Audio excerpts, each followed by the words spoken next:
Yeah. Here, say something. Okay, so thanks for inviting me.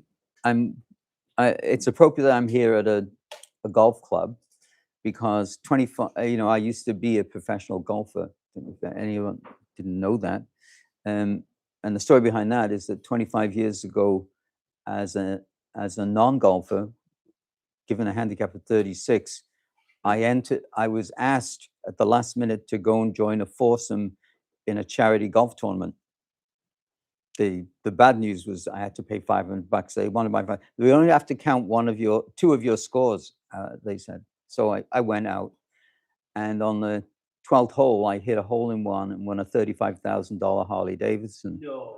Yeah, and I later got a note from the Canadian Professional Golfers Association saying that because of my annual earnings, I was no longer eligible for amateur golf tournaments for 12 months. Then, worse than that, I got a note from the Guinness Book of Records asking their permission to put me in as the world's worst professional golfer. I refused. I said, there's better things to be famous for than being the world's worst professional golfer. Anyway, that's my golf story. My wife made me sell the Harley. So anyway, this topic is obviously, to me, this slide is meant to show, like, honestly, I'm an orthopedic surgeon, and picture on the left is me, is a fractured femur. And we're used to fixing things in a concrete way. Something's broken, we put it back together and fix it. It's reversible injuries is a lot of what we do. But back in the old days, I never believed some of the things that are happening. And of course, these are just a few examples that this look of with the fuzzy beard would be considered good, attractive. That I'd go shopping for jeans with my daughter and pay $300 for a ripped up pair of jeans, and that we'd pay $5 for a bottle of water, or get it for free out of the tap, and that we'd go walking around picking up dog poo in plastic, putting them in plastic. But those are things I wouldn't have believed.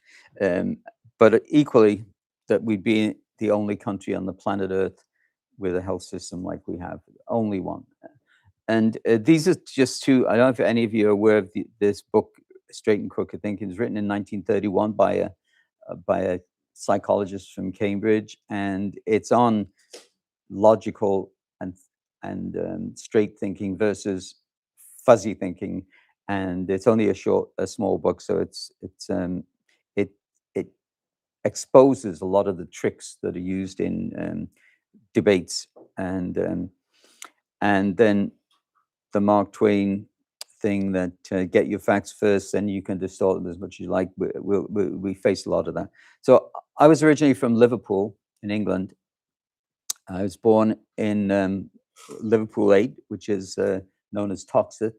Ringo Starr has a song called Liverpool 8 because it was the most bombed out part of Liverpool. Liverpool was bombed because one of the most bombed out cities in Europe, because the Irish kept their lights on.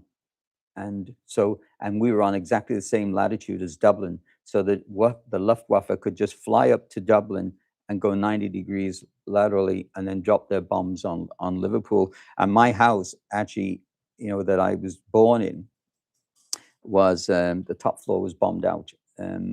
So my parents survived. Pardon? Yeah. And I like to show this slide because this is me as a 3-year-old outside my house in Liverpool. And in those days, Indians never won in the movies, but I had my grandmother made me an Indian outfit, so I insisted that I win, and then killed the cowboy, so it's unusual. I went to school with two famous people, and they were 3 years ahead of me, George Harrison, Paul McCartney. I and they are on this school photograph, and I was in the same choir as them. I probably would have been better off to join the Beatles than where I am now. Except that a couple of them are dead, so maybe I'm better off. Anyway, I came to Vancouver in the early 70s for 1 year, and I'm still here. And I came for one reason, to ski. I still hold the record for the most days ever skied by a trainee in orthopedics, and that's me and my past. Anyway, moving on to Medicare, there are some myths out there that Tommy Douglas was not the founder of Medicare, even in Saskatchewan. It was a fellow called Matthew Anderson, and Tommy Douglas just came on some almost 25 or so years later, and as you know, CBC viewers voted him Canada's greatest Canadian. A little bit more on him in a minute, but the precursors of the Canada Health Act were the Saskatchewan Insurance Act of 1961, which had 8 principles, and you see them listed here. When they brought in the Canada Health Act, when Bégin and Trudeau brought in the Canada Health Act in the early 80s, they missed out 3 of the Saskatchewan Medical Insurance Act principles, which were effective, efficient, and responsible. That's not a coincidence. The last time, so this is the Canada Health Act of 1984 that we still stick with the principles of 1984. 1984 isn't just famous for George Orwell, it's also famous for the last time a Grand Slam tennis tournament. There's a Grand Slam tennis tournament on right now, the French Open. The last time a Grand Slam tennis tournament was won with a wooden racket was in 1984.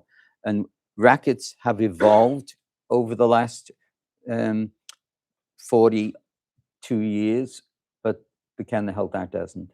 We're stuck with ancient rules. So Tommy Douglas, for those of you that don't know, he actually was advocating for a health insurance scheme. These are direct quotes, free from political interference. So not what we've got today. And he said when introducing the act in 61, he would say to the members of this House that even if we could completely finance the plan, he would strongly advise against it. Now, just to put Tommy Douglas in perspective, he was in a pre-World War II Hitler rally. A lot of people don't know this. He was pro-Hitler. He believed in the segregation, sterilization of morally or genetically deficient people. People that weren't mentally up to it should be sterilized, and so on. His thesis was on eugenics, the benefits of eugenics. A lot of stuff people don't know. Our Canada Health Act, our Medicare was based in part on William Beveridge's national health insurance in Britain. And this is what he said, that we've got to leave room for individual action and encourage individual action by each individual to do the best for themselves and their family. We can't just take it over. So what happened in BC, which is but we led the country and we inspired this across the country, is that in 1991, the NDP government of the day, the report Closer to Home came out. It's from Justice Seaton.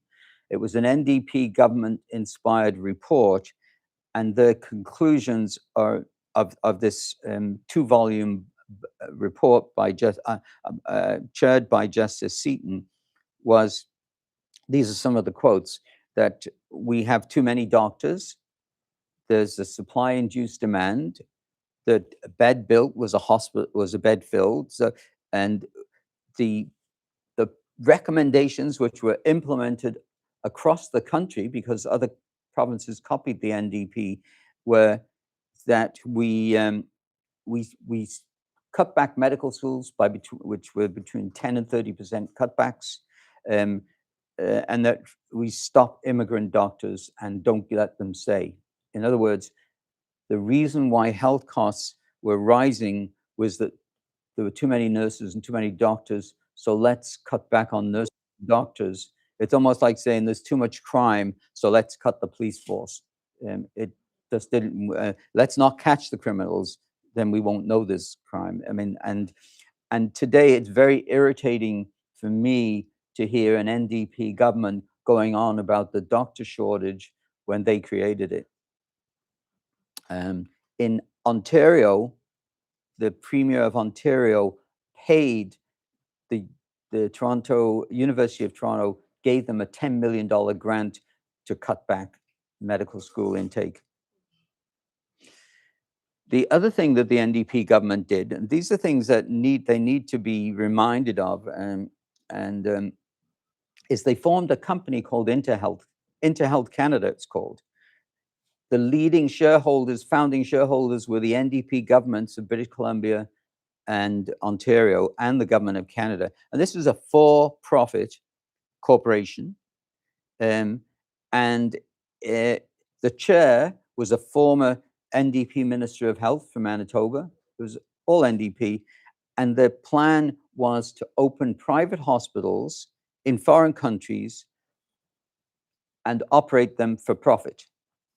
Worse than that, I mean, I don't see anything wrong with that, but the fact that this relates to the hypocrisy point, you'll see there a letter on the right, which was actually a letter written to me by Interhealth, asking me to go and work, and they'll pay me to go and work to leave Canada and go and work in a foreign country.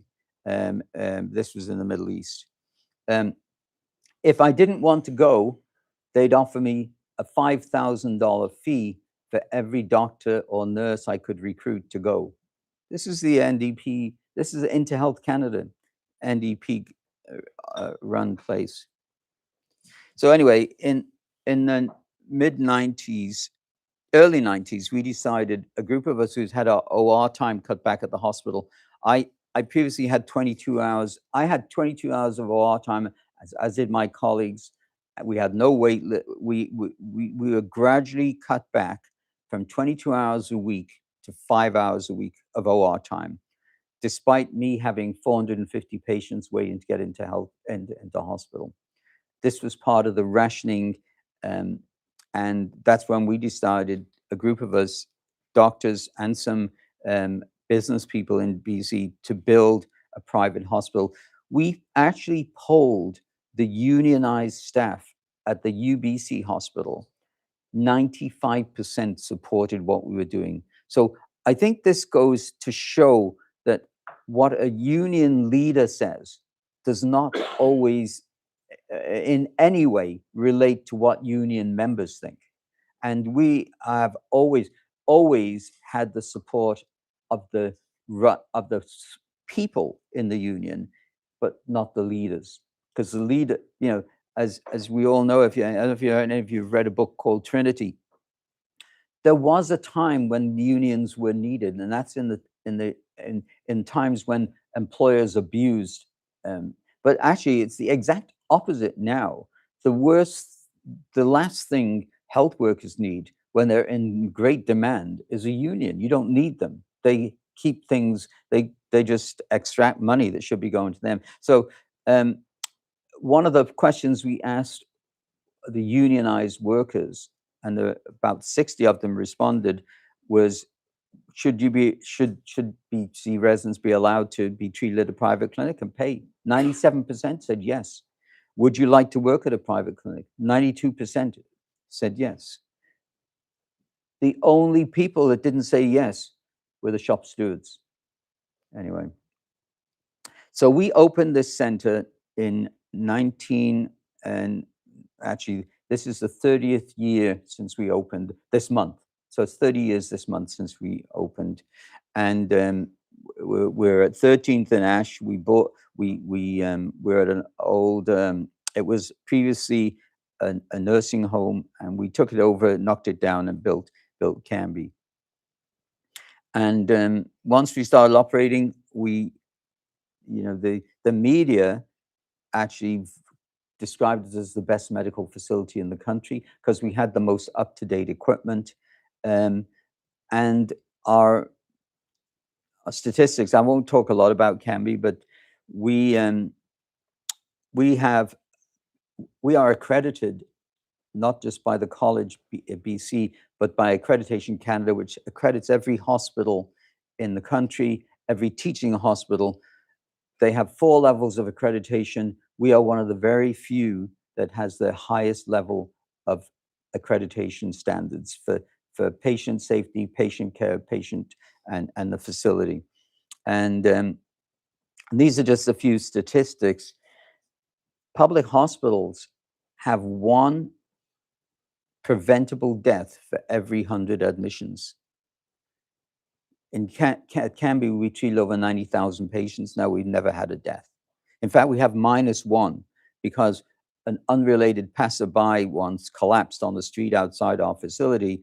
Our staff went out and revived them and saved their lives. So we're -1 in deaths.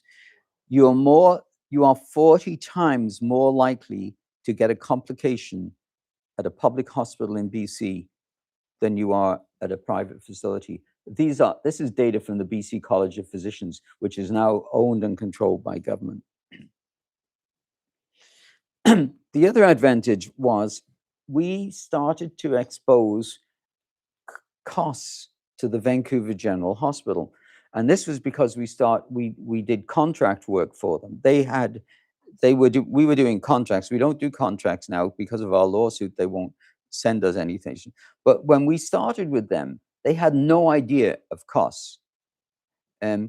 So a foreigner, we get a lot of we have a lot of skiers and other visitors and tourists. When they got sick, they would go to VGH, and if they could have a $5,000, $20,000 operation, oh, thank you, the hospital would bill them $560. A BC Residence Hospital fee for a 7-hour cosmetic operation was $290. They had no idea. The administration had no idea of what the costs were, because it didn't matter. And that's because of a thing called global budgets. And we'll talk about that a bit later. They get block funding every year. So getting $560 is better than more than they get when a BC resident goes. They get nothing. So, and this is just, I throw this in because every year we have patients who've been treated in our facility do a patient satisfaction, and it's nearly between 96 and 99% in every category that with a high, we have a high response rate. Anyway, the other advantage of private facilities, and this is throughout the world, is we pay taxes. Public hospitals don't pay taxes the way we do, but if we make a profit, we pay taxes to all 3 levels of government. If we make a loss, the taxpayer doesn't have to pay. We reduce cross-border shopping because we'll come to it later, over 200,000 Canadians go abroad every year for healthcare. We improve access. We retain and train doctors. Over 35% of the doctors at our clinic, we polled the young ones, would not be in Canada if it weren't for the extra operating time we give them. And of course, it's cheaper and we have fewer complications. Private facilities in BC remove 69,000 patients a year from public wait lists. And this is a Swedish hospital. This is in a Canadian magazine, the Swedish hospital in Washington State, advertising the patients. And at a public meeting of the BC Medical Association, I asked Thea Vakil, who's the Associate Deputy Minister, wouldn't it be better about the residents going down to Washington State, that if we had the facilities here, even if they were private, that we could treat them here, keep the money here, keep the jobs here? And her answer was, if she could stop them at the border, she would. This is like build a wall, like not like Trump's wall, want to keep us in, not to keep the others out. And this is the attitude of government. Anyway, so these are some cartoons that I like. What do Canada's judges have in common with policemen, pets, politicians, and prisoners? And the answer is, when faced with harmful weights, they are all allowed access to private healthcare. And it's not an equal setting. And we've treated quite a few judges at our clinic. We have in our health system all of these exempt groups: workers' comp, federal police, prisoners, Canadian Armed Forces, non-residents, federal politicians. All of them are exempt. Judges are exempt. And of course, unlike other countries, our public system doesn't cover drugs, medications, prescription drugs. So what sense does it make that you can go see a doctor and you get diagnosed with an infection, but the treatment of that infection, namely the prescription for antibiotics that you're given, is private? It's not covered. What, you get hit by a bus and lie on the pavement with a broken leg in BC, the ambulance is not covered. It's private. You get a bill for that. And the same with physiotherapy, dentistry. An abscess in the wisdom tooth that might go through to the brain is not covered, even though you might end up with brain damage. These are illogical, apart from anything else.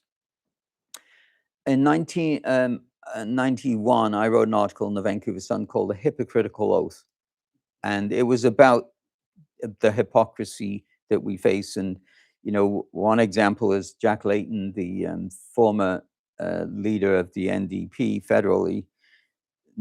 He had private healthcare and went and paid at a private hospital, but never disclosed it because no one had ever asked him.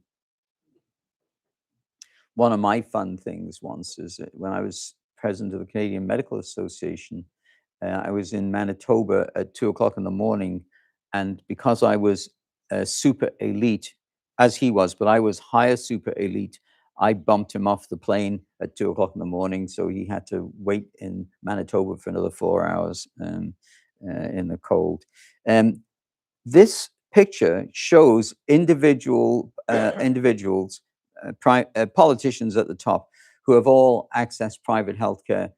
It's in the public domain, including, to your left, extreme left and right, Monique Béjean and Pierre Trudeau, the founders of the Canada Health Act.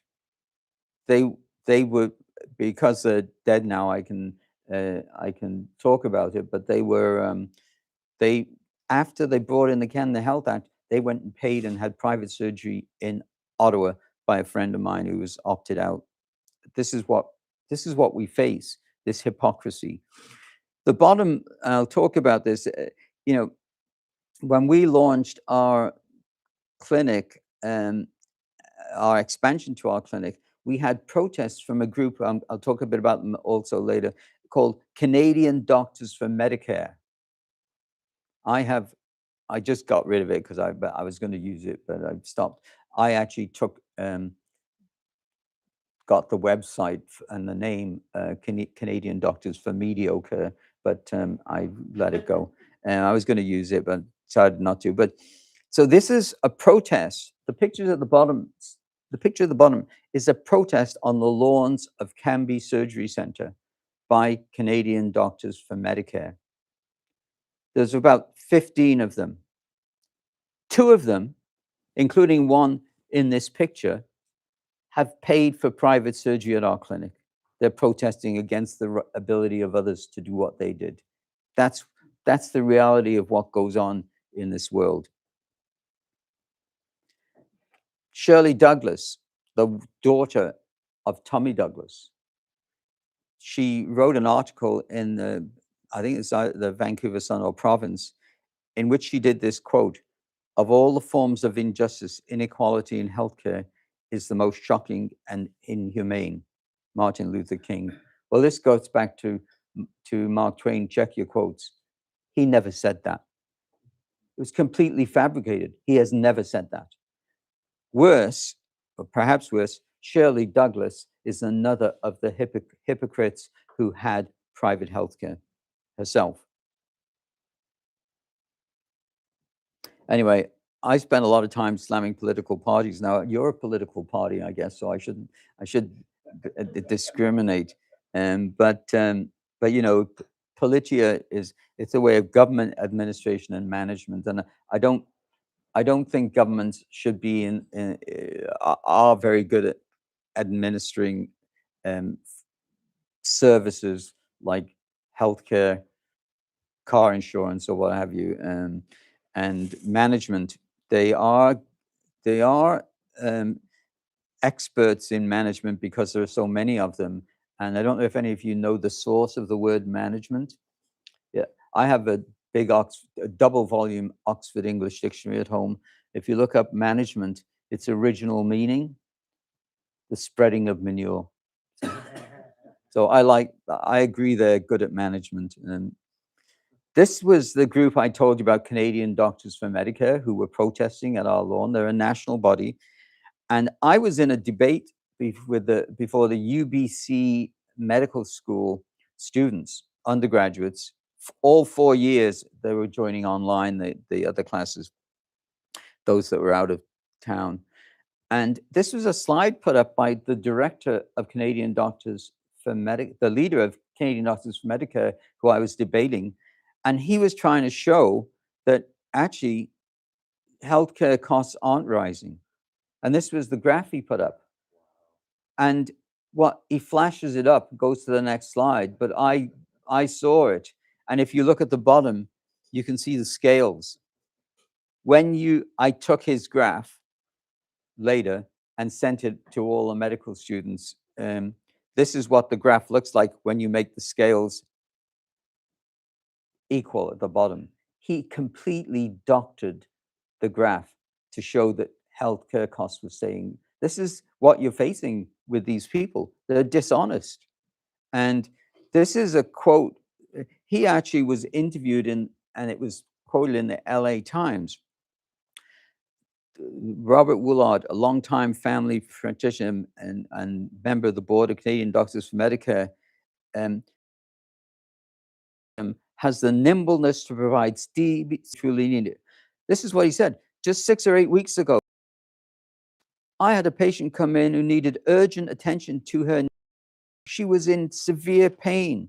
She was seen by a reviewing team in a week and will probably get surgery in 2 to 3 months. In other words, 5 months for someone in severe pain was nimble treatment by their definition.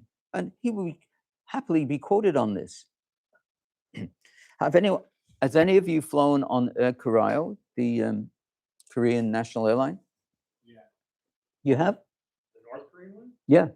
Oh, sorry, South Korean. Okay, so this is Air Koryo. These are the principles of Air Koryo.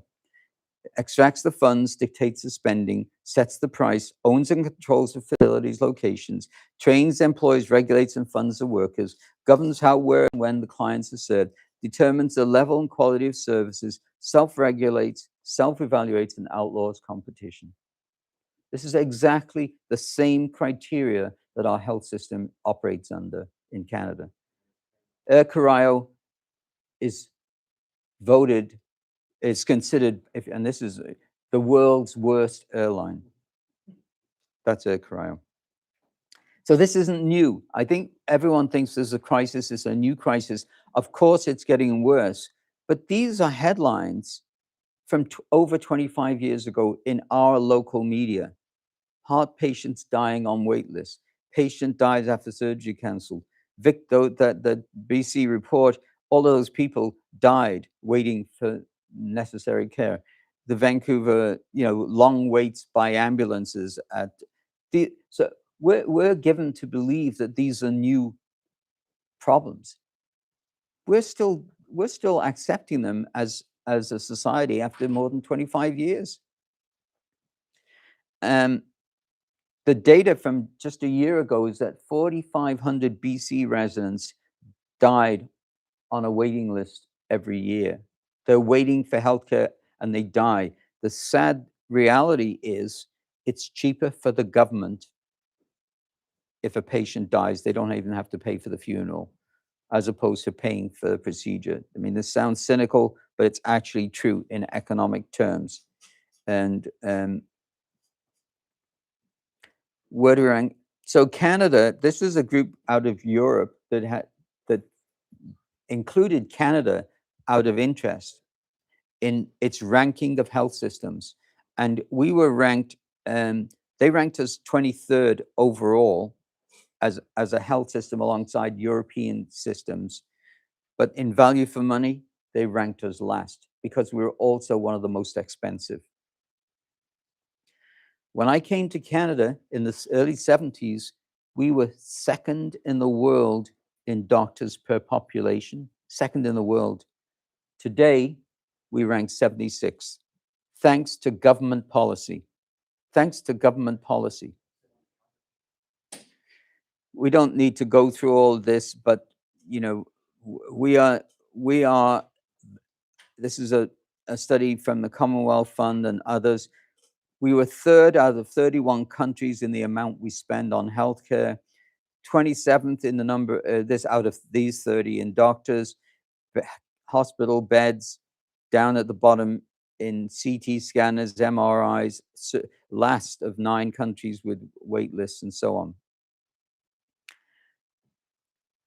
We have 9 times as long wait times as French, 4.5 times the Dutch, 3 times the Swiss, and 18 times the German, all of whom, Switzerland spends about the same as we do. The others spend less than we do on healthcare. The most significant things, and this is from the Commonwealth Fund, a group that focus on low-income individuals. The cost barriers in Canada are worse for low-income groups. And Stats Canada has come out and affirmed in Canadian healthcare are for low income, doing what it was supposed to do. Data is 2017, and it's from government data. So this is, the government has set the maximum acceptable safe time beyond which no one should wait in BC. Other provinces have the same, and they've done this for thousands of procedures and conditions. We had to call a BC government deputy or associate deputy minister to get this data because they would not release it under freedom of information. We could only get that year that we were calling, which is 2017. They do it every year. We don't have the data for any other year, and it should be released. Because if you just look at these are just one, this is just one page of thousands. Bladder cancer, bladder cancer with a high risk of cancer, with a risk of cancer progression, 16.3% treated in the maximum safe time. The point being, to look after yourself, to try and, you are forced into this because it's against the law, unless you leave the country, to do anything about that. You have to stay on that government wait list. And they're saying it's unacceptable. Children are also, this is the Auditor General of Ontario. Kids are struggling with mental health disorders and not getting treated, and with devastating consequences, often meaning death. This was a woman in her early 30s who was told by a cardiologist that she needed a Holter monitor because she had a bad arrhythmia in her heart. She said she needs it urgently. She was sent a requisition to the hospital in March and was given a time for a Holter monitor on June the 10th. This was sent to me arbitrarily by a patient. At the bottom, in both official languages, if the person named on this computer-generated letter is deceased, please accept our sincere apologies. This is a letter sent from a hospital in Canada to a patient. how can anyone defend this? I don't know. There's a gene, and it's called the Angelina Jolie. Angelina Jolie is Jolie is a famous actress. I'm sure you all know, and she had bilateral mastectomies because she had this gene. This gene means you are going to get breast cancer. So you're tested. You can be tested for this gene. If you're tested positive, there's a 99% chance you're going to get breast cancer. And the treatment is to do prophylactic mastectomies and implants before you get, right away. In BC, every year, this was a study published by a female surgeon in BC, published in a peer-reviewed medical journal, 6 young women known to be cancer-free who are positive for the gene develop breast cancer while they're on the wait list to have their surgery done. And it's illegal for them to go privately and have that surgery done. It's illegal. They are forced by the government. I mean, these are just astounding things. And I had veterinarians answer a poll on the maximum acceptable time a dog with hip arthritis should wait for a hip replacement.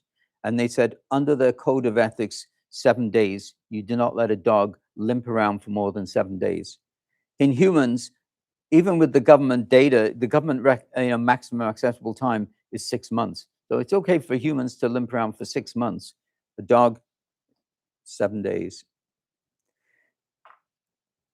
We also rank badly. One of the solutions to our system was cut back on hospital beds, and we have gradually cut back on hospital beds to the level that we're now 31st in the OECD in hospital beds per population.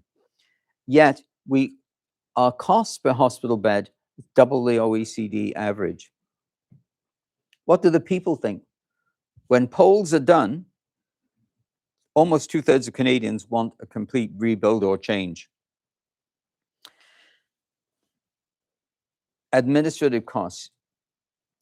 We are sold, or Canadians have been told by governments, the advantage of a government-run system is cheaper administrative costs. So Barry Turgeon is a physician in BC, got freedom of information data from the BC government, which showed that we spend 15 to 16% of all health dollars on administration. US Medicare, US is often touted as, I mean, I'm not a proponent of US healthcare because it's got flaws, but US Medicare and Medicaid administrative costs are way below BC's. There's similar but though that's also a government-run system in the US. So the government runs their Medicare and Medicaid, which is for all low-income groups and for anyone over 65.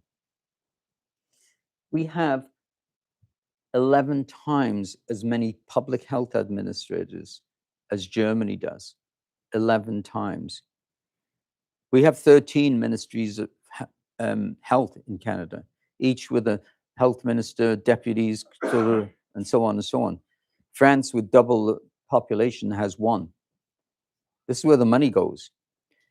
And auditors general have affirmed that our system is inefficient and not working. But these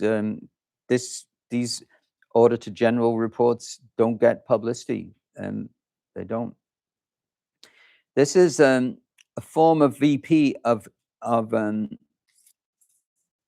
healthcare in the Vancouver Coastal, a consultant to the federal and provincial governments on healthcare. Administrators maintain wait lists the way airlines overbook, and urgent patients in pain, the system will decide when their pain requires treatment. These are societal decisions. Individuals aren't rational. And Jonathan Lomas, another bureaucrat in the government health system, I think we have to be very careful about empowering consumers because they make choices that are not in their best interest. This is Big Brother by any definition. And we talked, guess which, when doctors and nurses leave, it's the best ones that are able to get jobs. And US doesn't have a shortage of doctors, but it wants the best ones, and it will take them. I was in charge of training orthopedic surgeons, the academic courses for young orthopedic surgeons in BC. 11 out of 16 that we trained at UBC left the country for the United States. 50% of new nurse graduates can't get full-time work because our system is based on rationing, and we'll come to that in a minute. This is a quote from Gaétan Barrette, the Quebec health minister. This was back in Montreal. I'd actually debated him on healthcare. Hospitals have fixed budgets. You must not run over them. You just can't keep accepting patients and treating them once the money's run out. It won't be tolerated. This is a bureaucrat telling doctors you cannot treat patients. Now, Gaétan Barrette and I debated before 2,000 people at a conference on healthcare. Obviously, I was debating for a private option. He was debating pro-public. At the end of the debate, our lawsuit was going on at that time. At the end of the debate, he comes over to me off the record. He says, "Brian, I just want you to know every health minister in the country wants you to win your lawsuit." That's what he said to me. And George Smitherman called me the Darth Vader. He was the Ontario health minister, the Darth Vader of healthcare. The Canadian Medical Association then made a video of me dressed in Darth Vader. Smitherman was absolutely stupid because he doesn't realize Darth Vader, if any of you ever followed the series, turned out to be the good guy who saved Luke Skywalker's life. And it was Mosa Hoda, former NDP president and minister. This is what he said about education. It makes no logical sense that education is it's free. You're allowed to have a private option in education, but not in healthcare. Education is in many ways more important to people than healthcare. The data is there. Our population doubled between 61 and 2017. Per capita spending on healthcare went up 60 times. Baby boomers, the problem now is that my generation is bankrupting the younger generation, and the younger generation are going to leave the country. They're going to be paying for us, and that's not right. We seniors in Canada have 2/3 of the wealth, and yet we are draining money from our youth.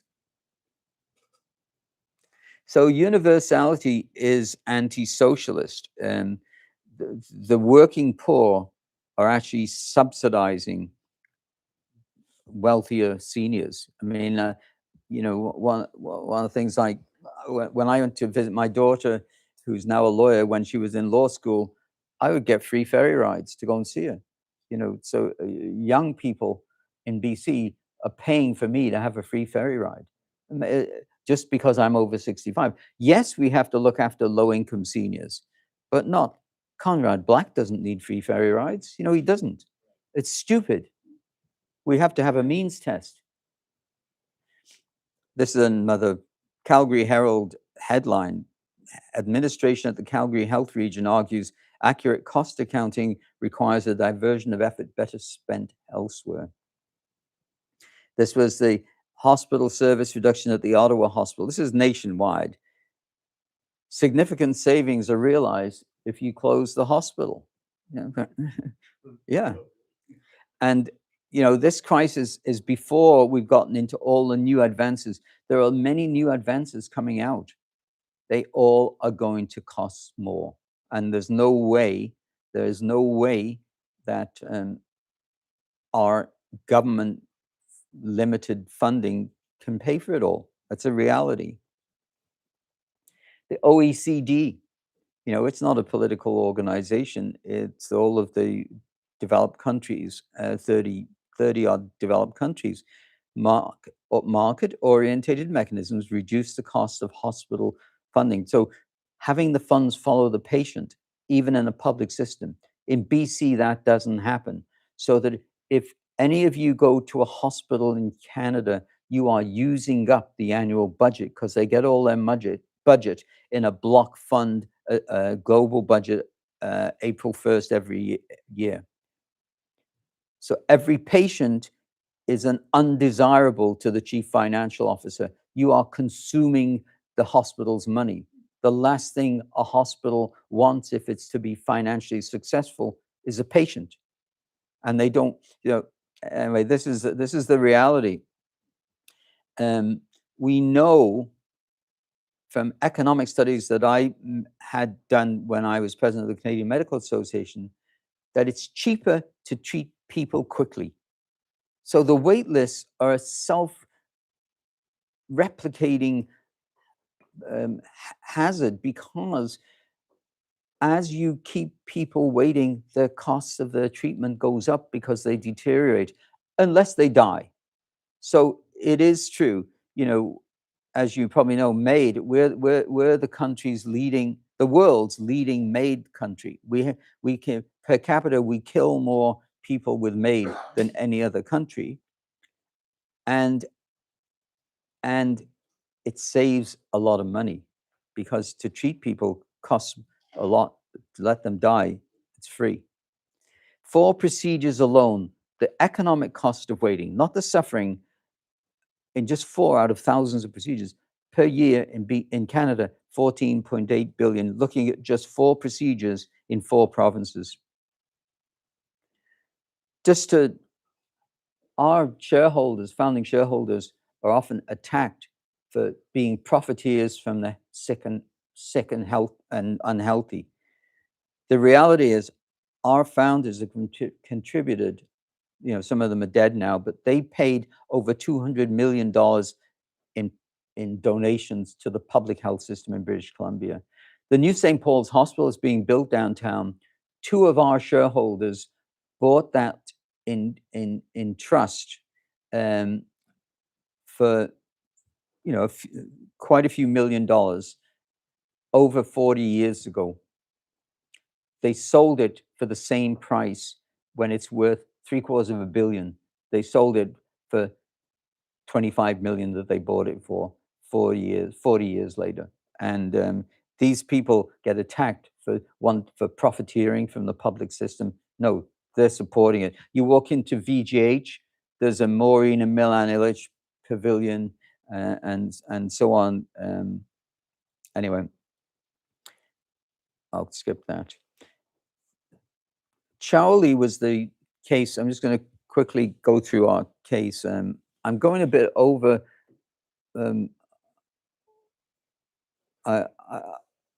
We start. What time am I supposed to finish? 5 o'clock. Oh, okay. So I'm not. So this is the Ipsos Reid poll on Chowley case, which is where which was kind of the template for our legal challenge. And in 2005, the Supreme Court of Canada ruled that that it was unlawful for governments to not allow private health insurance for medically necessary services. And this was supported by over 80% of doctors and by 2/3 of the public. No other country outlaws private insurance for physician and hospital services. So we're in the only country of 196 or 198, depending on how you define a country, we're the only one where private health insurance is illegal. This was evidence from a Harvard professor who was an opposing expert in our lawsuit. So he basically came out in the trial and said, well, you're limiting medical school slots to control the supply side. So this goes back a bit to what Shirley Douglas was saying, and this is the book that I started out with, and this is the Straight and Crooked Thinking book. It has a list, and I added to it, but just to go through these. It's why you should check your references. That there's no mention of an apple in the old story of Genesis and Adam and Eve. Jonah was not swallowed by a whale. The Mad Hatter, there's no evidence at all in the Lewis Carroll book as to him being mad. Sherlock Holmes never said elementary, my dear Watson. Crick and Watson didn't discover DNA. Alexander Graham Bell didn't discover the telephone. Darwin didn't have a theory of survival of the fittest. King Wenceslas was only a duke. St. Patrick was a Welshman. The Wright brothers were not the first to fly. There's nothing about Newton seeing an apple fall, and yet Nelson was not blind in one eye. Bats aren't blind. Banting and Best didn't discover penicillin, and as Tommy Douglas did not found the principles of Medicare. But even probably worst of all was this one. James Bond, he liked his martinis stirred, not shaken, but they changed it in the movie shaken, not stirred, because it sounded better on and so these are all, you've got to check your facts. Every year, up to 323,000 leave Canada to go and get treated elsewhere, and this is a sad thing that it's legal for them to go abroad, and I said before about the Thea Vakil wanting to build a wall to keep Canadians in, so they couldn't do that. That was her solution.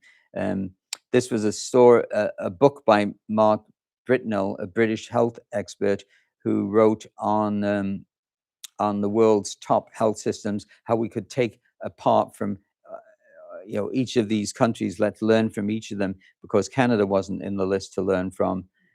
We know from data in France that over 1,000 private hospitals do 60% of all the surgery. That it's cheaper, lower mortality. In Sweden, Sweden is not a right-wing country.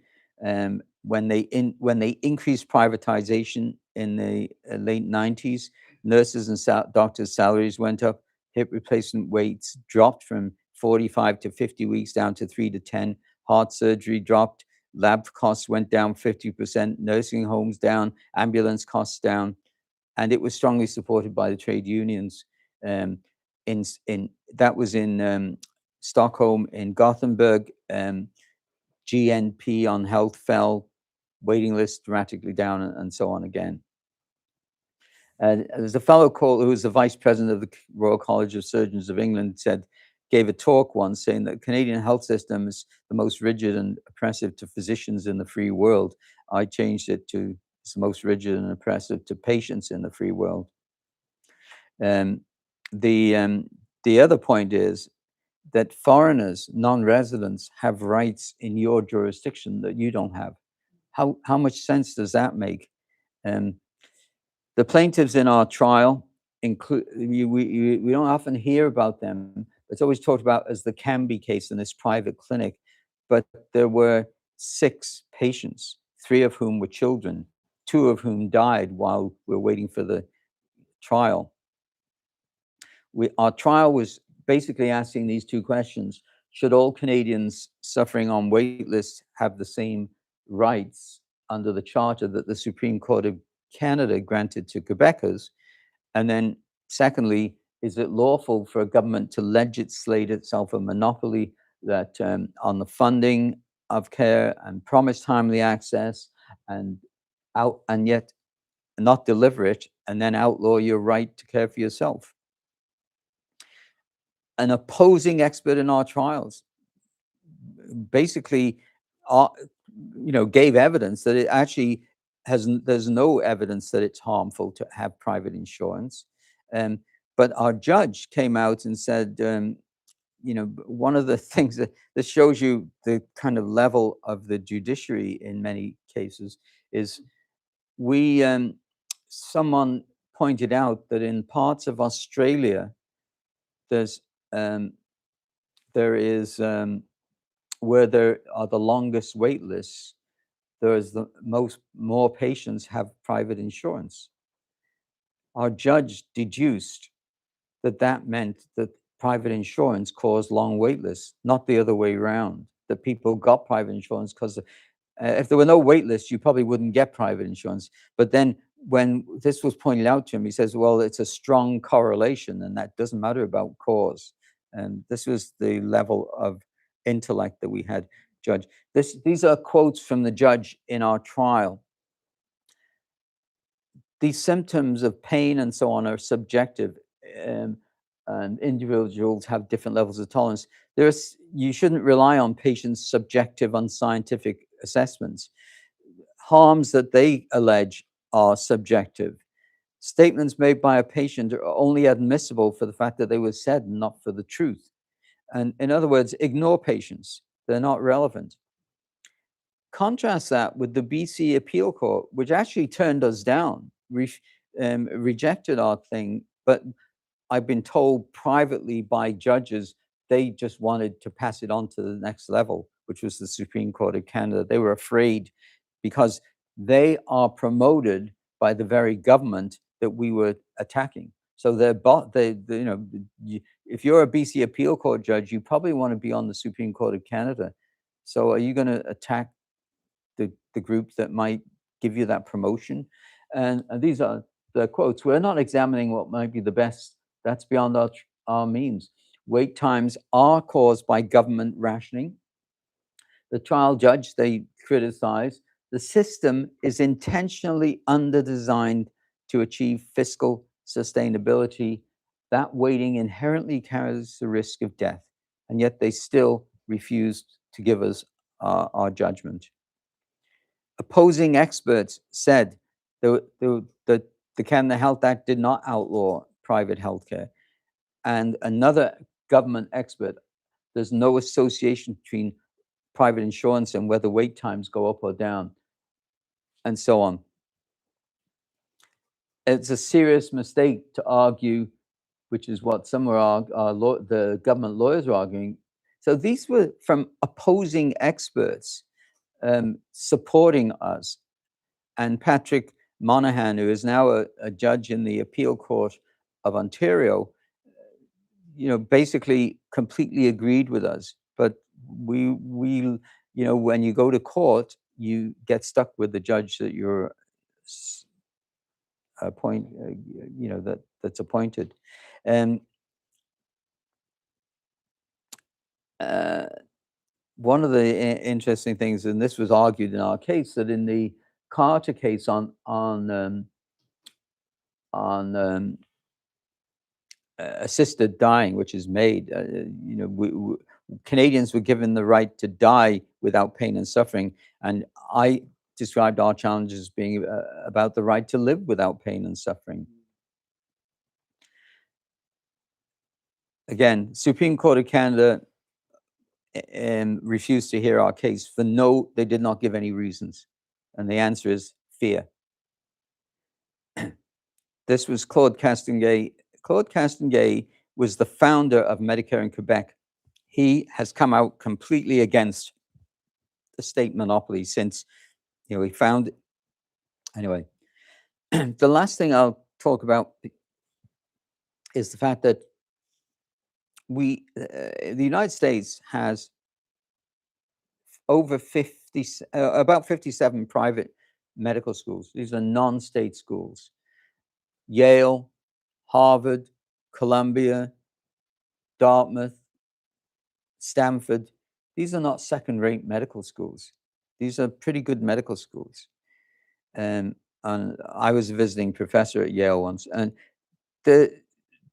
Canada should have at least, based on a population, we should have 5 or 6. We have none because the government won't allow them. And the reason is, that if you have more doctors, you'll treat patients and that will cost more. So again, no other country, I'll just skip that one. Medical tourism is one of the world's fastest growing businesses. billions and billions of dollars, people traveling abroad. The biggest group of patients that travel abroad are Americans. 2 million go abroad every year.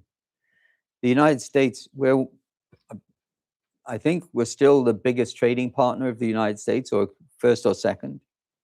We get none of those 2 million because our state hospitals obviously cannot open on Saturdays and Sundays and weekends to treat Americans if they're not allowed to treat. I'm talking about the public hospitals here. And these are just, you might recognize some of the faces here. These are some of my, some of the patients that have been treated at Canby.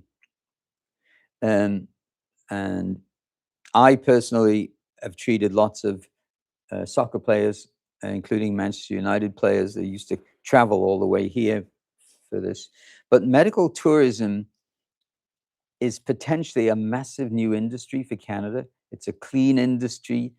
It could inject $40 billion non-tax dollars into our health system and create long-term jobs and eliminate national debt quickly if we could participate in that business. But first of all, we would need to eliminate our own wait lists for Canadians, or at least, or give them the chance to participate and let them have private insurance. 70% of Canadians have extended health, which is private health insurance.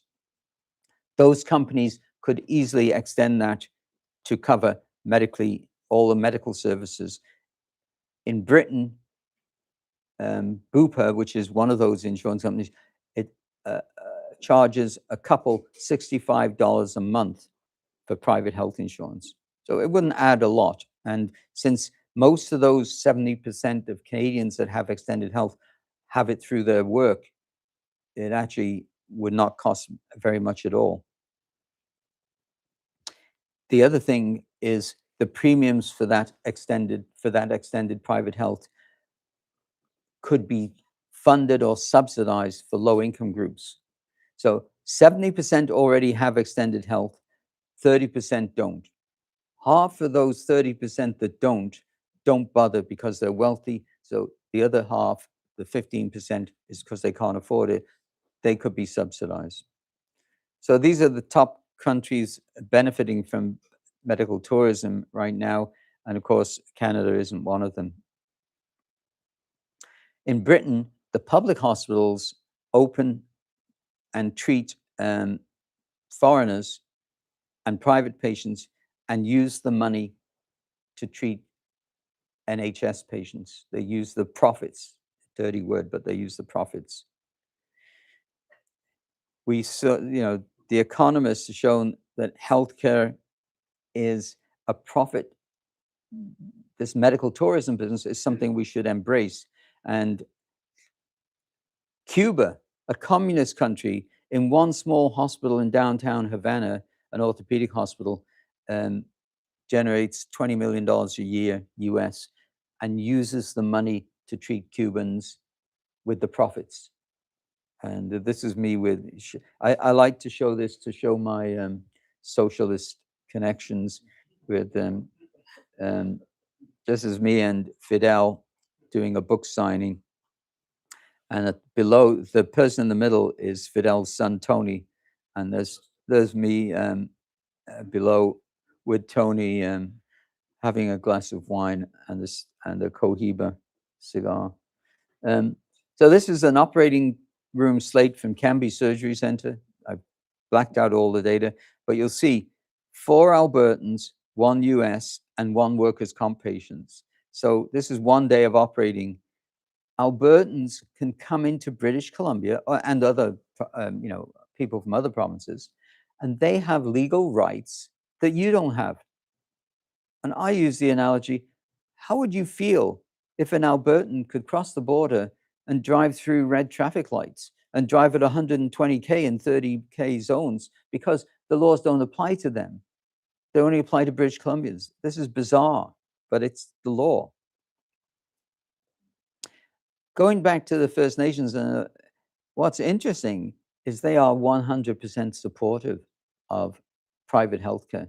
First Nations chiefs, this Stuart Phillip, I was in a debate downtown at the Watts Center.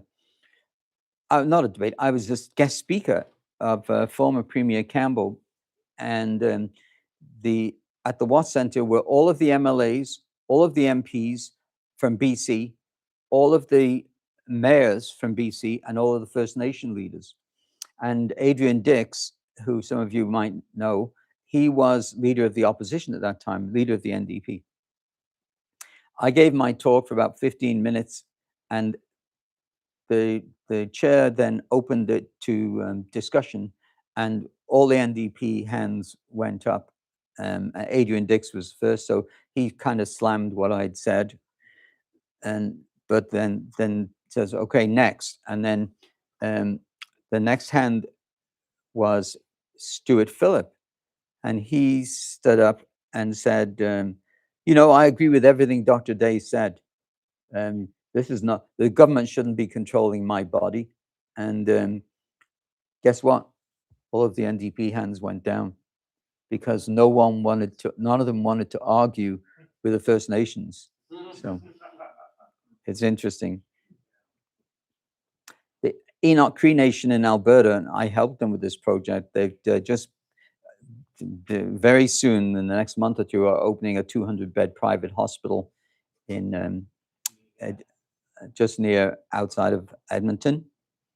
And the BC Musqueam would like to do the same thing. So the plan, I'm almost at the end now. The plan to solve the health crisis in Canada, end global funding of hospitals so that hospitals want patients. Okay. Introduce a care guarantee. So as you approach the maximum acceptable safe time, like we saw on that picture, that the government is forced to pay for you to go privately, even if it's out of the country or out of the province. Reduce the massive bureaucracy. We don't need, British Columbia alone has 64 vice presidents of hospital regions. 64 vice presidents of hospital regions, each earning about $500,000 a year. The United States, I think, only has one vice president, right? One vice president. If the United States can get by with one, why do the hospital regions need 64? Anyway, we should allow a hybrid system with private insurance and low-income groups, which is what happens in Switzerland. I lived in Switzerland for 6 months. If you're low income in Switzerland, you get the same private room and private healthcare as a billionaire because your premiums, the premiums are paid by the state for low income groups who can't afford it. So they get private healthcare. Universality doesn't require state control. Create independent hospitals and independent medical schools. That is, introduce competition, which is always good for the consumer. Incentivize and entice health workers to come and work. You have to, we talk about the shortage of nurses. 2,000 Ontario nurses alone travel down to the United States every day, commute to work because they can't get full-time work. It's a fallacy that we have a shortage of nurses. We do not have a shortage of nurses. We have a shortage of nurses that want to work in this dysfunctional system. Open hospitals 24 hours a day and treat paying patients and treat private patients in the public hospitals. Generate revenue. If the Cubans can do it and communists can do it, we can do it. And develop private medical schools. The last question, the most fundamental thing we're dealing with here is who owns your body? And, this was just from a movie, Red Sparrow, where she said she'll make sure her body isn't owned by the state. A patient of mine had these T-shirts made. I was going to wear one today. And on the front, it says, "Who owns my body?" And on the back, on the front says, "Who owns my body?" On the back, it says, "The government does not own my body." Thanks a lot.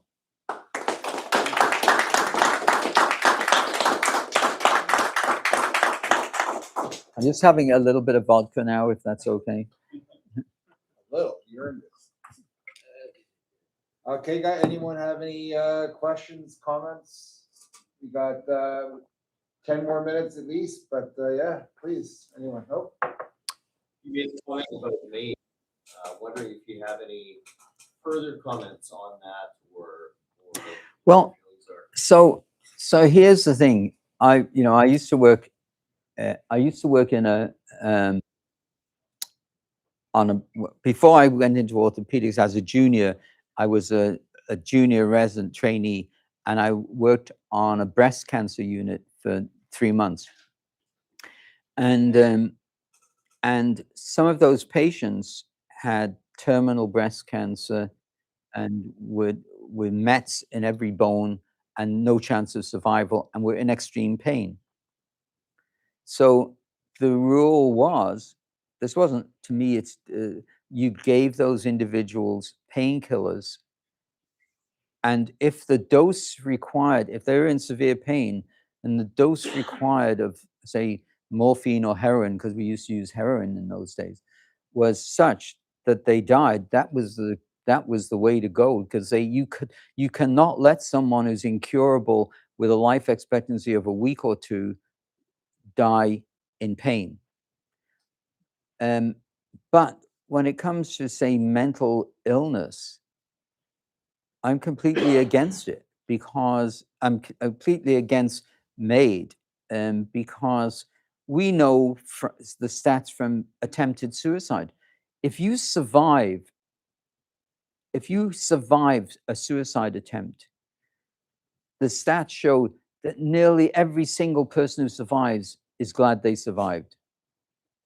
So how can you say MAID should be an option for someone with depression when we know that there's no surviving MAID? You're gonna, and then so I think that I think giving someone enough medicine to eliminate their pain and suffering, I guess you could describe as MAID in a way, but it's not. It's, to me, it's just treating the patient appropriately, and no one with an incurable cancer that is going to die for sure within a week or two, if they need painkillers that kills them, that's okay. I was just gonna say, I thought it was excellent. There's a lot of information that it takes a while to kind of digest it. I'd have to watch it quite a few times, but do you think any of the provincial government of a conservative government or a federally conservative, would they be able to make changes? And also, this is relevant to, I think, libertarians, because the healthcare budget is the biggest item in the budget, right? How much is it? Like 25 billion per year, something like that? Yeah. And so, but it's one of the biggest hurdles that libertarians face is, well, what about healthcare? They always think that universal healthcare is the key plank of government. But one of the things that's puzzling to me is how governments ignore the people. Because if you ask the question, if you're suffering on a wait list, should you be allowed to use private insurance to get treatment, a vast majority of Canadians will say yes. So it's not they're not following the will of the people. Which is weird. And as I say, when you look at the politicians, how can a health system that's ranked near the bottom in performance and near the top in costs be a defining feature of our well, actually, one of the things the First Nations says, someone said, well, it's a defining feature of our nationhood, and the First Nations leaders said, I'm sorry, but we were here a lot longer before 1984. We were here, or 61. We were here thousands of years ago. It's not a defining feature of our nationhood. And I think that, I think if you individualize it, if it were, so there is no one, the example was one of the guys I showed a picture of was the premier of one of the eastern provinces, and he basically admitted when he went and had private surgery, he'd been a pro medica. He said, "Well, it's different when it's you." Mm. Yeah, Do you know what the budget is for BC healthcare?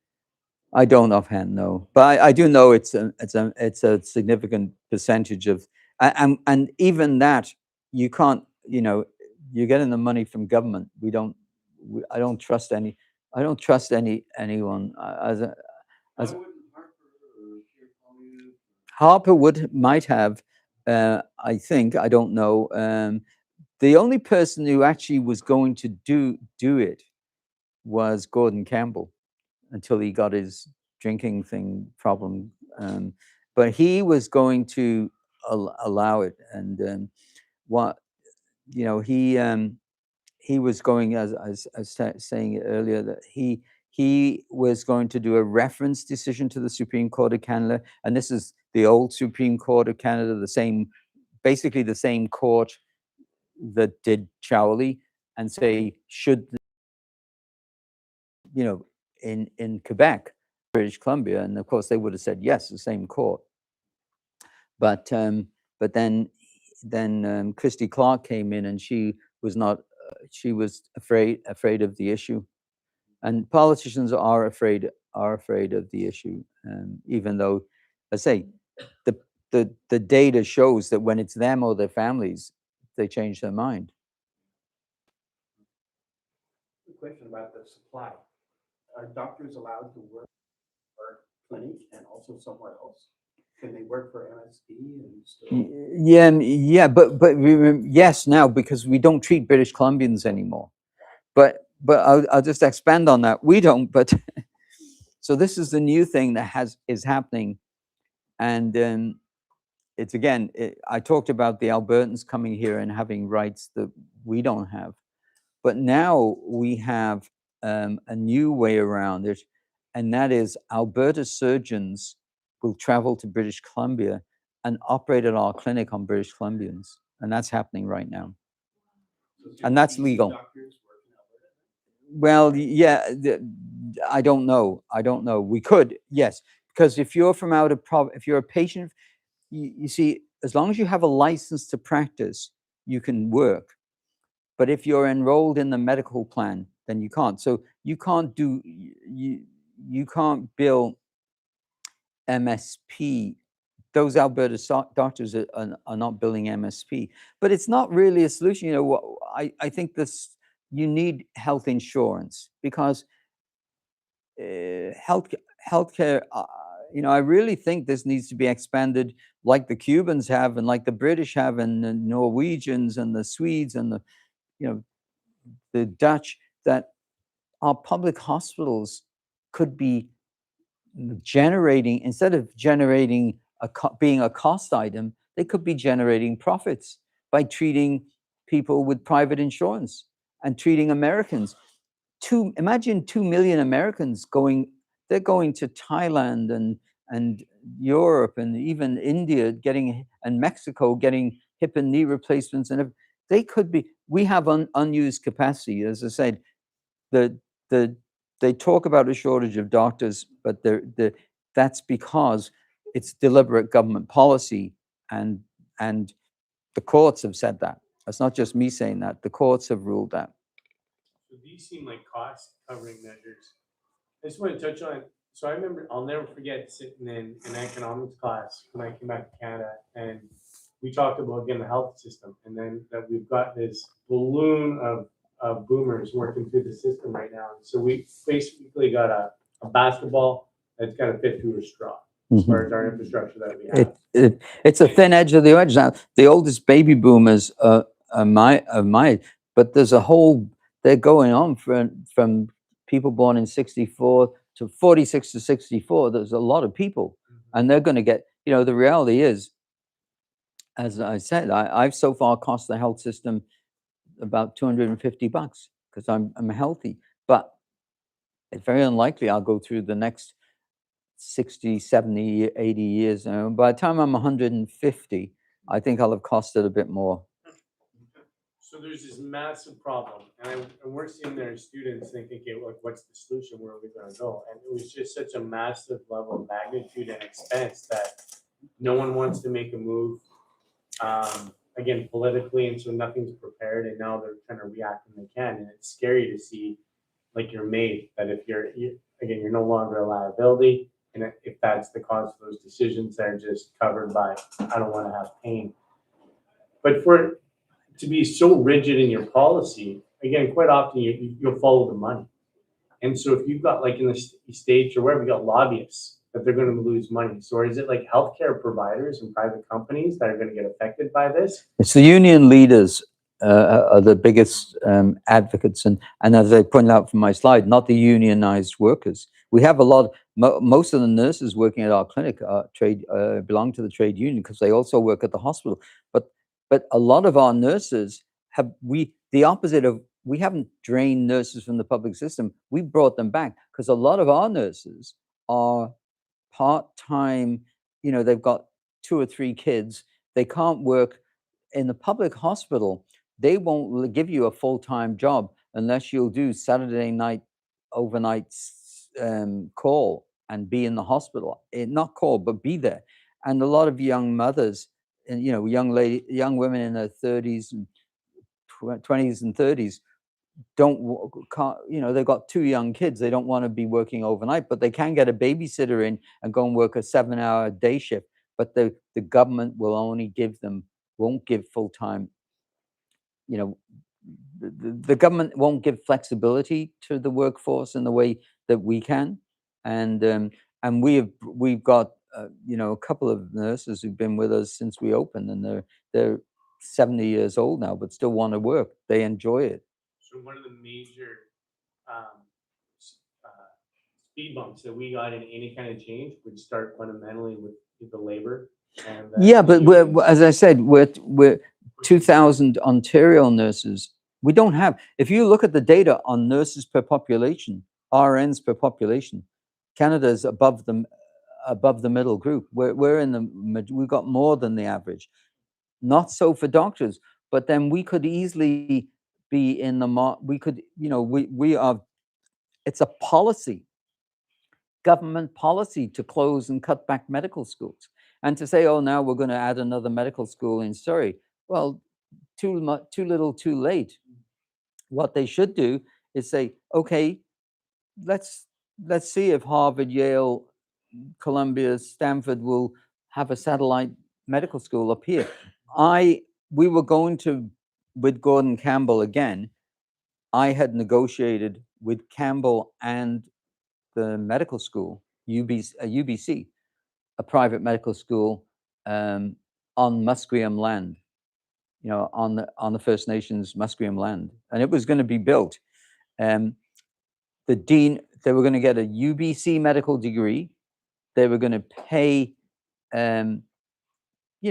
so I didn't say this, but there are over 5,000 young Canadians right now in foreign medical schools, paying at least $100,000 a year in tuition fees, 5,000 of them, and we won't let them come back.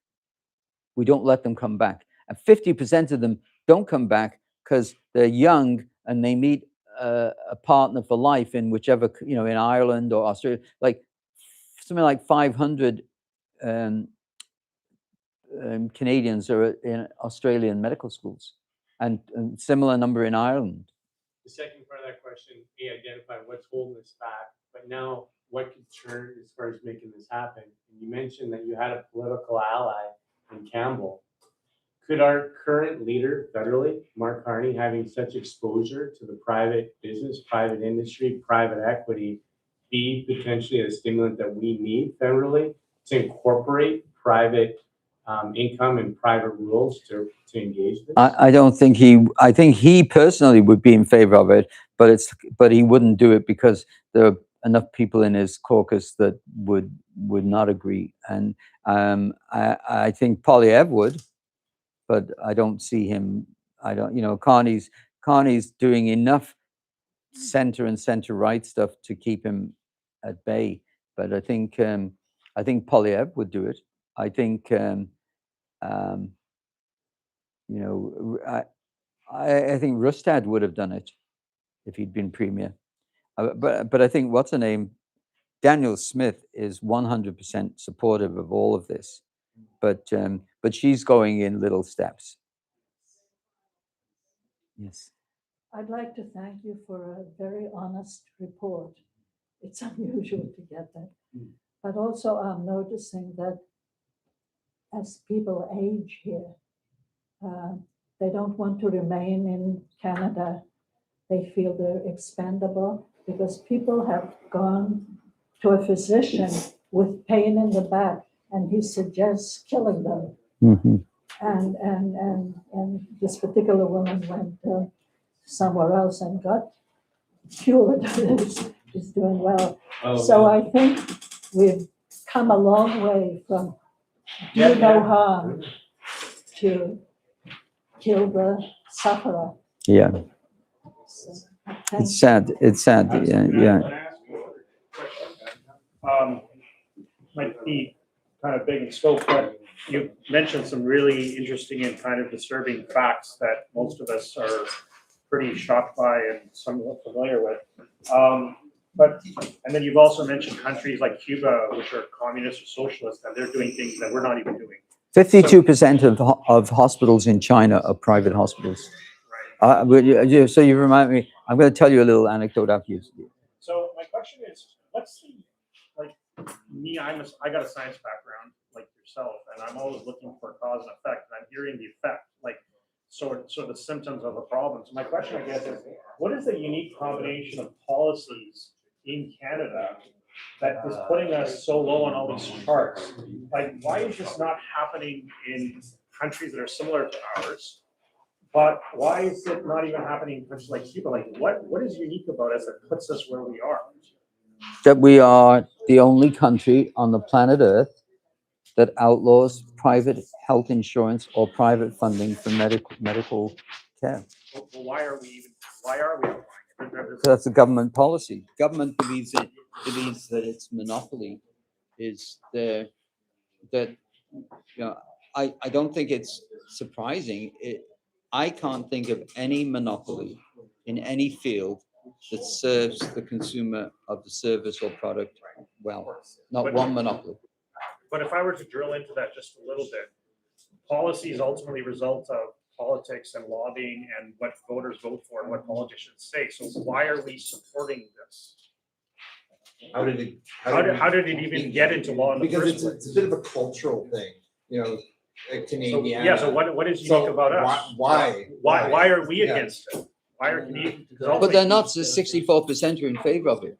Just the politicians aren't listening to the public. that explains the dictatorships. Why do people support? Because they're afraid to be different. They're afraid to be punished. Wow. But a benevolent dictator is what would, if we could get a benevolent dictator like one of us, it would be. Lee Kuan Yew, Singapore. Yeah, Lee Kuan Yew. He took it from being the poorest to the richest country. But the anecdote I know you're having dinner now and I'm gonna leave, but I'll tell you one thing about China. So a few years ago, I was invited by an international health group to speak at a conference in Budapest. And I'd never been to Budapest, so I thought, oh, that's pretty nice. So I went and I spoke, and this was, there were 150 countries out of the 196 represented there. And this was hospitals, regions from all over the world, including South America, Australia, China. Anyway, I gave the opening address.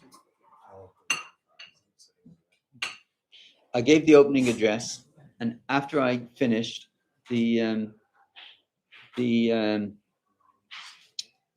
delegation from Communist China, 5 people came up to me, and the spokesperson for them was a young guy who was fluent in English. He has a PhD from Stanford, spoke complete English, and his opening line to me was, "Dr. Dade, do you remember Tiananmen Square?" I thought, better be careful what I say here. And he says, yes.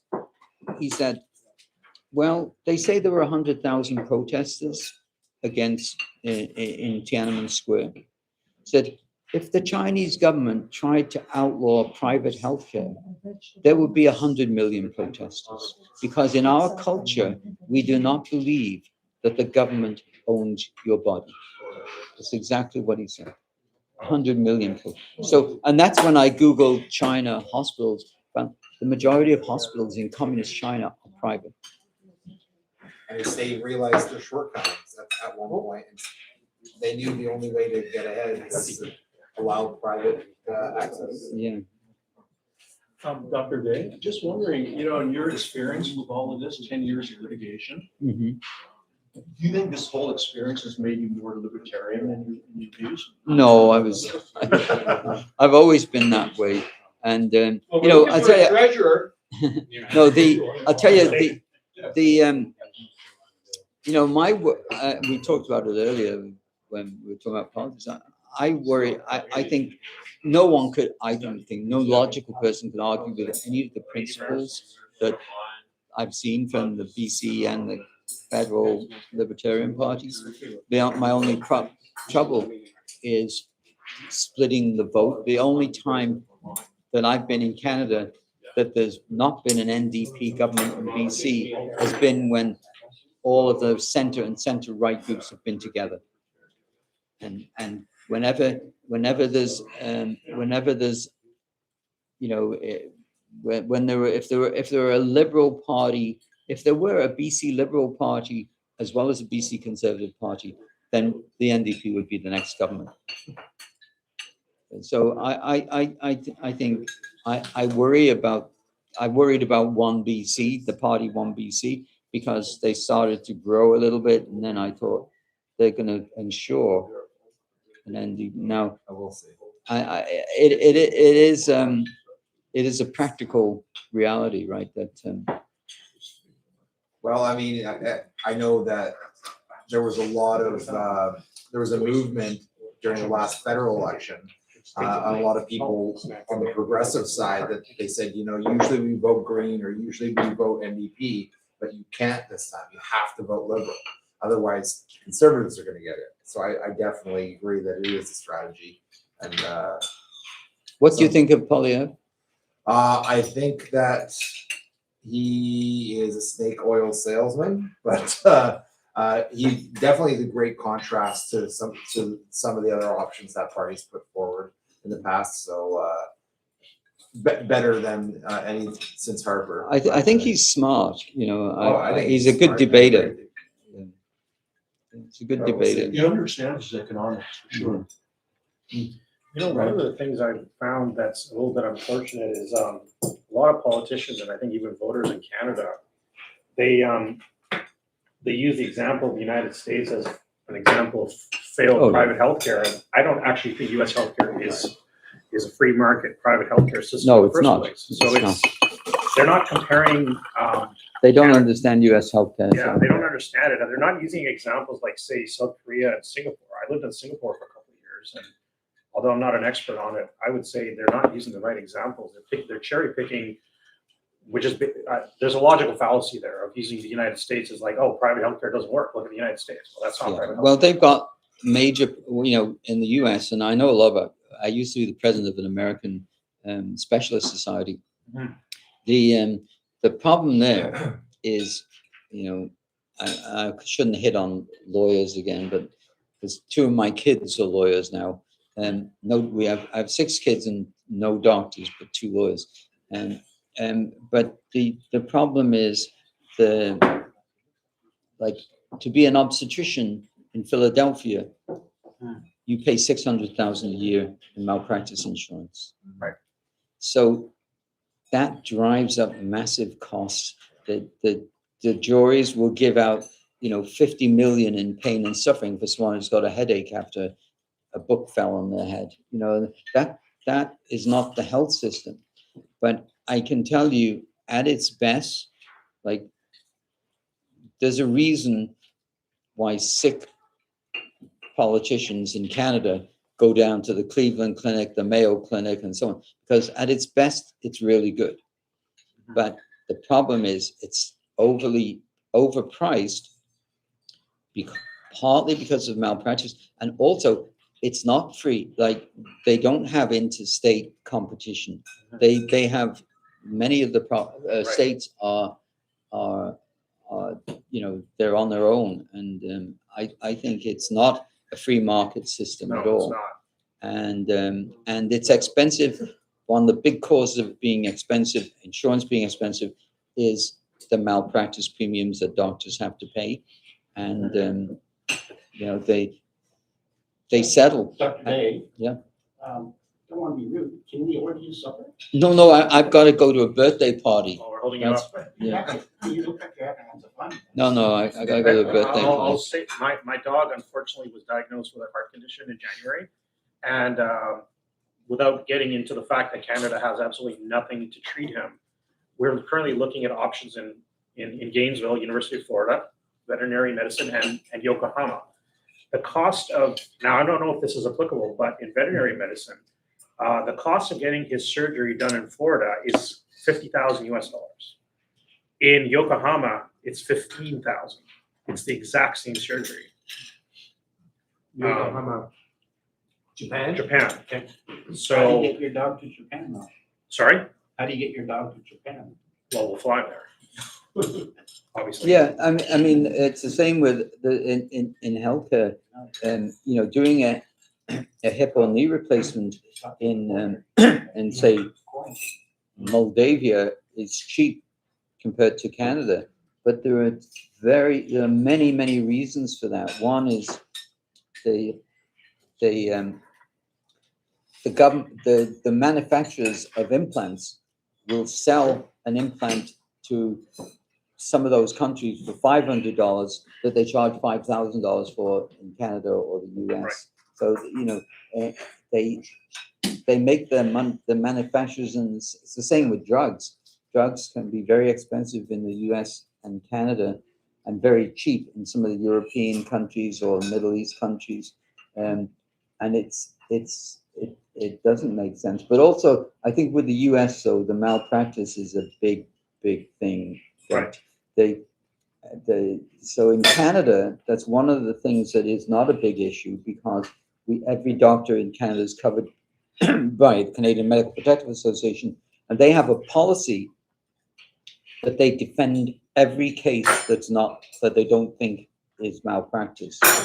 So whereas in the States, they will pay the insurance companies, if it's going to be, they'll give you 50 grand to go away, even rather than spend $500,000 on fighting and winning the lawsuit.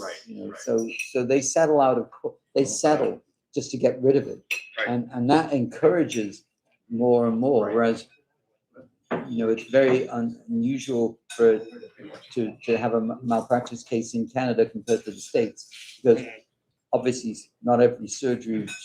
People say, well, my golf swing isn't as good as it used to be. I'm gonna sue you in the States. Here, that would never fly. Just going macro for a moment, like I've over the years had debates when I ran twice and lost in elections federally and provincially, and I've had numerous heated conversations with family members, many of which are very left-leaning, who I think it's a straw man fallacy, where they basically go, oh, well, private healthcare is terrible. Look at what happens in the States. And I'm like, I lived in the United States. I lived in Singapore. I've seen fake private healthcare, and Canadians use that as a straw man, right? We know what straw man fallacies is. So it's a false premise, and then they destroy it. And I'm like, you're always looking at the States. Canadians are so hyper-focused on what the U.S. is doing wrong. They forget that sometimes that's not even the right example. Yeah. I think you're identifying. You're right. We tend to think it's the American, but that really helps the argument, because Canadians love to be defined as not American, not non-US. Right. Exactly. Yeah. Dr. Day, wouldn't you say that the problem really is with the voters, not the politicians? Because they're just doing what's in their self-interest. And you can't blame them for that, right? Like, who's going to put their career on a limb, right, for this issue? So none of the politicians are going to touch this issue. The voters, on the other hand, well, they're brainwashed by the media and the education system, right? So unless you fix the voters, which I don't even know if that's possible, right? This problem is never gonna be solved. That's right. And as I pointed out in the slide, the you know, the people that oppose us are using our facility. Like, you know, our lawsuit was the defendant in our trial was the Office of the Attorney General of BC. Yeah. They were sending us patients during the trial, their staff, privately, Yeah. even though they were defending the lawsuit. Exactly. And But can you blame them, right? They're just part of the system and they're not gonna, you know, they're not gonna go on a limb to change this thing, right? I wouldn't if I were. the judge that sat on our had private surgery, Yeah, thank you. and ruled against it. You know, different for me. It's mind-boggling. But as people have alluded to, it's going to change because economics will change it. Like there is a limit. Something's gotta give. Yeah. There is a limit. Like right now, there's quite a few years of baby boomers, but there's more to come, and they're all going to be hitting on the system. And those, as I said, those stem cells and nanotechnology, they're not cheap, and it's going to be the more we can do. People are now getting hip and knee replacements so that they can get back to playing competitive tennis. I mean, people playing in Grand Slam tennis tournaments like are playing with knee replacements and hip replacements, and that never used to be. And that's going to be more and more, and the costs are going to go. The costs are spiraling, and we can't afford it. I would focus your efforts on the Indian reserves, right? Once they can start getting competition, right? Because this litigation thing has taken 10 Oh years. no, litigation's over. Oh, is it? Oh yeah. The Supreme Court of Canada refused to hear the case because they're afraid, and I was told by judges they're afraid of it. Right. That doesn't Like the surprise me. politicians. They're part of the system, right? So the Indian reserves is the way to go. Well, the trouble is I'm very close to several of the leaders of the First Nations, and they think in 10,000-year timelines, not like us. You know, they think long term, and they're very, very slow. So the Musqueam Council, for example, voted 100% to build a private hospital and a private medical school on their grounds. Musqueam Council voted 100%, but that's just the council voting. Then there's all the other. That was like 7 or 8 years ago, and nothing's happened because they're so busy building high rises all over the place. And they're already built massive high rises, and they've got so much development going on that they're just too busy. Ryan, I have a simple question for you. What costs $209 a year and kills 20,000 Canadians every single year? I'm a bit shaking things up a bit here, but that would be the Canadian healthcare system. Tell me what is wrong about that statement? Well, I don't know that those numbers are correct, but But it's in It the costs States, 54 billion. 54 billion that's the BC healthcare. Oh, I'm I'm talking about Canadian healthcare. And that was an old figure, probably more like 300 billion. The reason I know that it's near and dear to my heart is because we just eclipsed interest payments on our debt. So it's about 54 and it's about $56 billion this year on interest payments on the debt, so. But there's, what JAMA is, the Journal of American Medical Association. So years ago, I heard that there was over 200,000 deaths caused by so-called properly prescribed prescription drugs and adverse events and mistakes in hospitals in the United States. And this is what was admitted to by the Journal of American Medical Association. Every single year, more than 200,000 deaths. They have the breakdown for adverse effects from drugs and medical mistakes.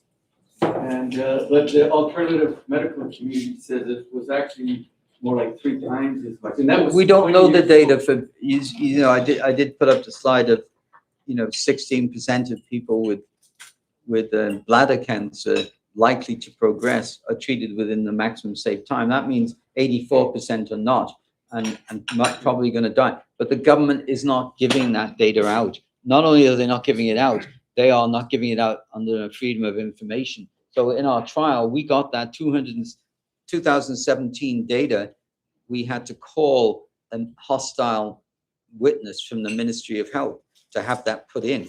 And you'd have to do that every time because freedom of information access, they'll say they'll black everything out. It's a corrupt system. The government is hiding the truth from people and has always done that, and it will continue to do that.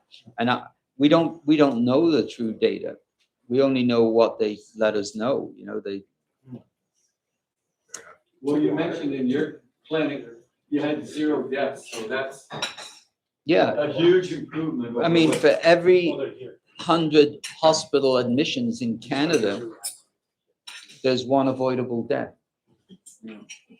One death that should not have happened. But that's for every 100. That's a lot. I mean, it may not sound a lot, but if you wanted to know how many hospital admissions there are a year in Canada, I don't know, but it means many thousands are dying unnecessarily.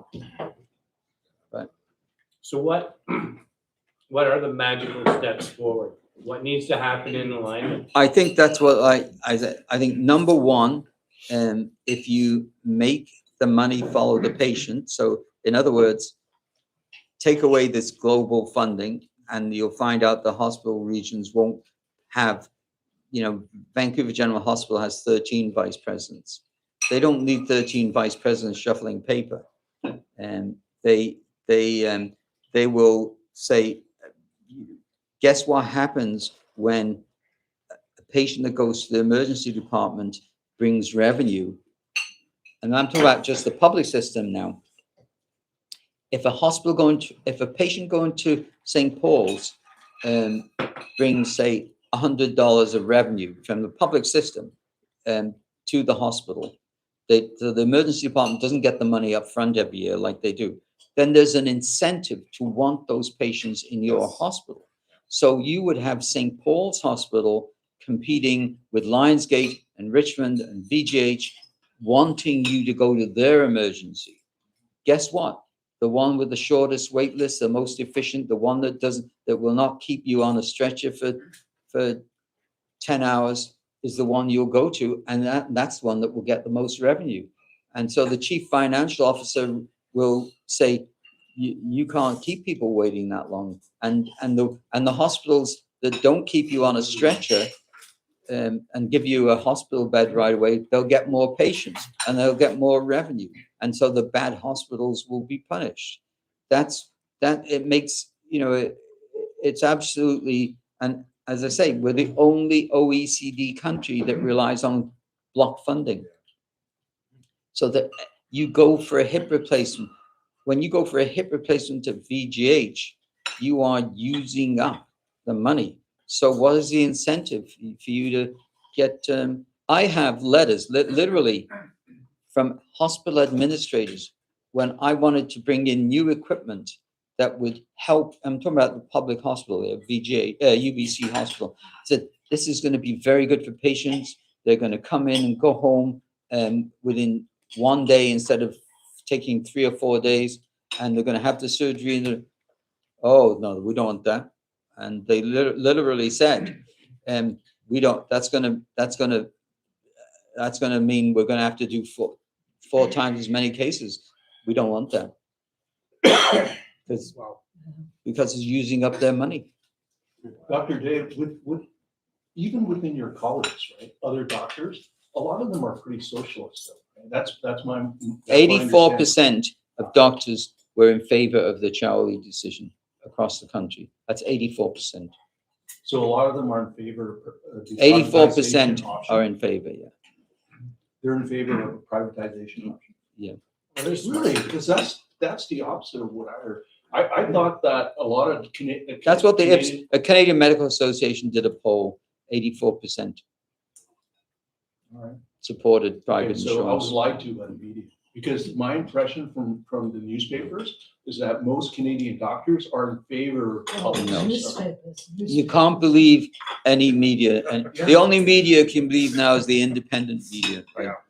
You know, and Aaron Gunn was one of those who was So could the health minister at any level of this government level be able to enact, get this started and get moving on it? And I mean, it could take, who knows? well, 8 the to big 10 problem, years. that's one thing, you know. So one thing, money following the patient. The trouble is, we now have an unfunded liability. So we have suppose you're a mechanic and you've been piling up thousands of cars that are in need of repair, and you've now suddenly incentivized them. So there's gonna be a big lump sum needed to pay off to get rid of the backlog. And that is the problem. That's the big problem with money following the patient. If you incentivize the hospitals, then it's going to cost, as I pointed out, in the end, it's cheaper. But right now, government, you know, one of the things Lee Kuan Yew said about the problems with democracy, one, you give stupid people a vote. Yep. Two, you elect stupid people into high office in charge of $1 billion of finances. But three, you work in 3 to 4 year financial cycles. And that's a problem, that 3 to 4 year financial cycles. It's cheaper to treat people quickly if you're looking at 10, 15-year cycles. But no government seems to want to make a government 15, 20 years from now look good. So we do that for large capital projects, like you're saying, CDAM, I would imagine at $1 billion or $2 billion has a runway of 5 to 10 years. So we're open when we've seen that modeling. In healthcare, you know, which is the biggest drain on our economy, and we have now let the wait lists get so bad that it's an unfunded liability. And one of the things I wrote to an attorney, to an auditor general, saying, I wrote to all of the auditors general of Canada when I was CMA president, saying, I want all of the people on wait lists to go on the books of every provincial government as an unfunded liability. It should be. You owe that money. It's a debt because you've promised treatment. And then it would show up in their economic, it would show up economically, and it would be an incentive to try and improve it, but there's no incentive right now. And so I think the incentive, although I think in parallel with that, you need to introduce private health insurance as an option so that people can pay for their own. And for the 15% that can't afford it, like, as I say, 70% right now have private insurance for dentistry and prescriptions and so on. 30% don't. Of that 30% that don't, half don't bother because they're wealthy and I don't need a plan, I'll just pay for my drugs. And the other 15% would need to have their premium subsidized. And that's what the Swiss do. So in Switzerland, where I worked, low-income groups had their premiums paid by the government. And it actually ends up saving money if you look at 10, 15 years down the road because they get treated quickly. So could this massive level of, I guess, mismanagement or just being overwhelmed be the catalyst for major change? Well, it's going to collapse because it's eventually it's going to collapse, because it's, it's money. We're just borrowing. But we're forcing young people to leave because of it, right? Young people are,